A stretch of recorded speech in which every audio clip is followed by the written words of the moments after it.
اپنی نظر اور شرمگاہ کی حفاظت کریں۔ اس دور کا سب سے بڑا فتنہ یہ ہے کہ نگاہیں پاک نہیں رہی، نگاہیں غلیظ اور گندی ہو گئی، شرمگاہوں میں وہ تقدس نہیں رہا۔ حضور علیہ السلام نے ارشاد فرمایا من زنا زنیا بہی ولو بہی تانے دارے ہی، جس شخص نے زنا کیا یہ عمل اس کے گھر بھی لوٹے گا اگرچہ اونچی اونچی دیواریں کیوں نہیں کرتے۔ یہ مکافات عمل ہے۔ گندم از گندم بروید جو ز جو، از مکافات عمل غافل میں شو۔ گندم بو گے تو گندم کاٹو گے، جو بو گے تو جو کاٹو گے۔ نظر کو تقدس دو، نظر کو پاکیزگی دو۔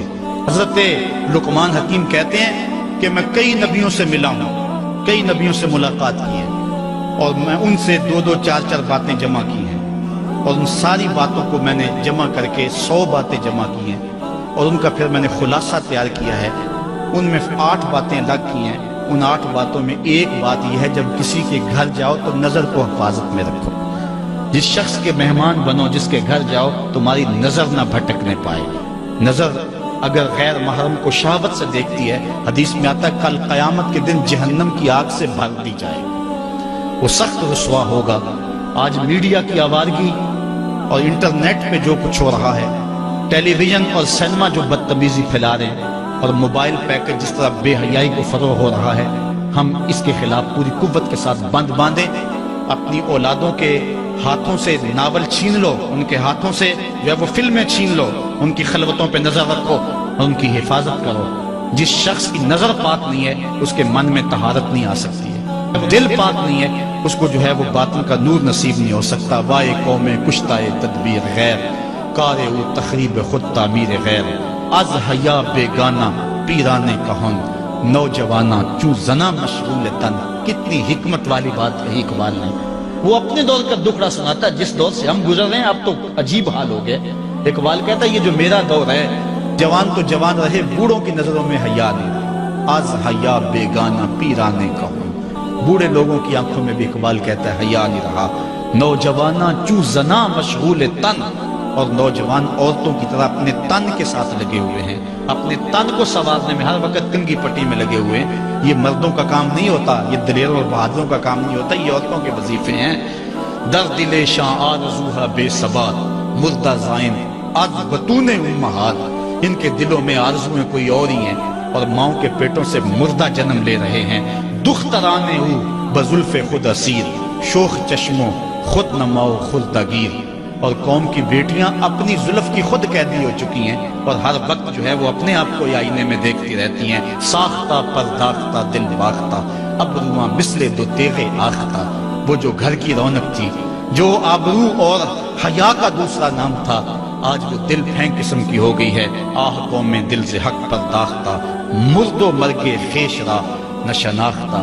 اقبال کہتا ہے ہائے قوم کہ جو مر گئی اور اسے ابھی تک پتہ ہی نہیں چلا کہ میں مر چکی ہوں اور جینے کا سامان نہیں کرتی۔ حضور نے فرمایا ہر دین کی کوئی پہچان ہوتی ہے، میرے دین کی پہچان حیا ہے، اگر حیا نہیں ہے تو دین ہی نہیں۔ ہم نے جس دور میں اپنے ماں باپ سے دین سیکھا تو اس وقت اتنے فرقے بھی نہیں تھے، نہ بات بات پہ شرک کے فتوے لگتے تھے، اور نہ ہی لوگ دین کو کاروبار بنائے ہوئے تھے۔ اس وقت کوئی کھڑا ہو کے نعت بھی پڑھتا تھا تو اس کی آنکھیں بند ہوتی تھیں اور تصور مدینے کی گلیوں کا طواف کر رہا ہوتا تھا۔ اور اگر کوئی پیر طریقت تھا تو اس کا مقصد مخلوق کو اللہ تک پہنچانا تھا، لوگوں کا دل اپنی جانب موڑ کے مائل کر کے اپنی جیب گرم کرنا مقصد نہیں تھا۔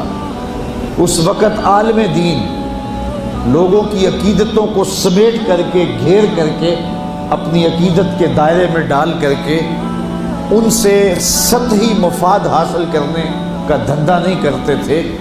اس وقت عالم دین بندے کو گناہ سے نکال کر کے اللہ کی دہلیز پہ سجدہ ریز کرنے کا کام کرتے تھے۔ اور آج ہم دیکھتے ہیں کہ فرقہ پرستوں نے اسلام کو توڑ کے رکھ دیا، اور جو لوگ بیچارے اللہ کے حضور سجدہ ریز ہوتے ہیں ان پر شرک کے اور بدعت کے فتوے لگا کر کے ان کو اسلام سے بدزن کرنے کی کوشش کی، اور نعت خوانیاں ایک بہت بڑا کاروبار بن گیا، اور پیری مریدی ایک بہت بڑا دھندا بن گیا، تو اس دور کے اندر اپنی اولاد کو سنبھالنا، وہ طرح طرح کے سوال کرتی ہے، پوچھتی ہے، تو پھر ان کو دین پر مطمئن رکھنا اتنا آسان کام نہیں ہے۔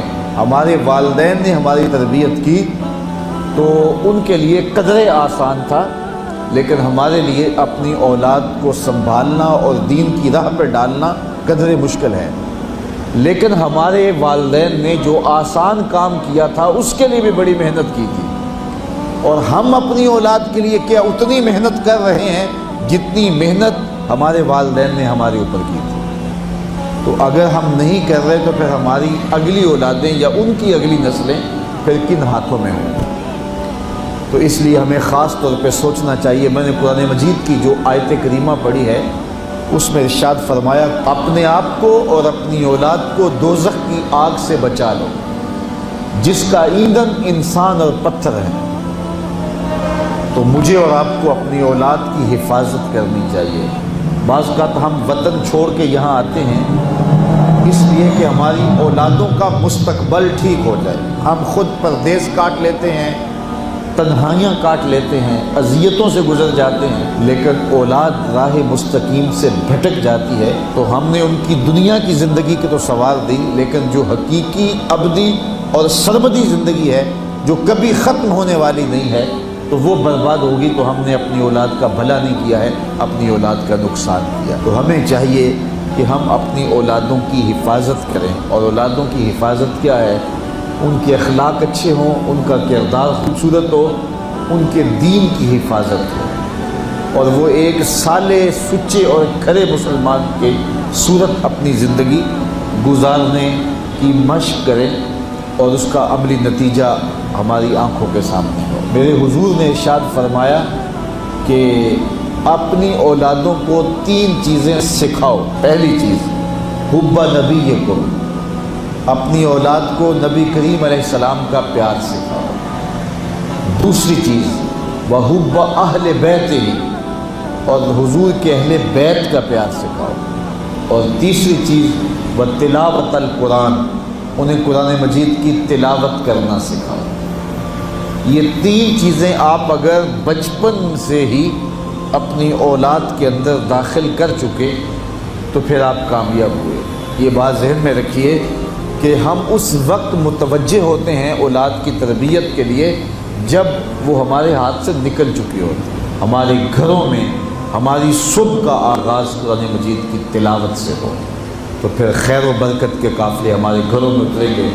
قرآن ہماری زندگی کو بدلنے والی کتاب ہے۔ جب ہمارا ربط اس کتاب سے ہو جائے گا، پختہ تعلق اس کتاب سے قائم ہو جائے گا، تو پھر زمانے کی تیز آندھیاں بھی ہمارے پائے استقلال میں لغزش نہیں لا سکتی ہیں، نہ ہمارے عقائد میں خرابی آ سکتی ہے، نہ ہمارے عمل میں کمزوری آ سکتی ہے۔ اس لیے ہمیں معمول کے طور پہ قرآن مجید کو اپنی زندگیوں میں شامل کرنا چاہیے اور اپنی اولاد کو اس کا خوگر بنانا چاہیے۔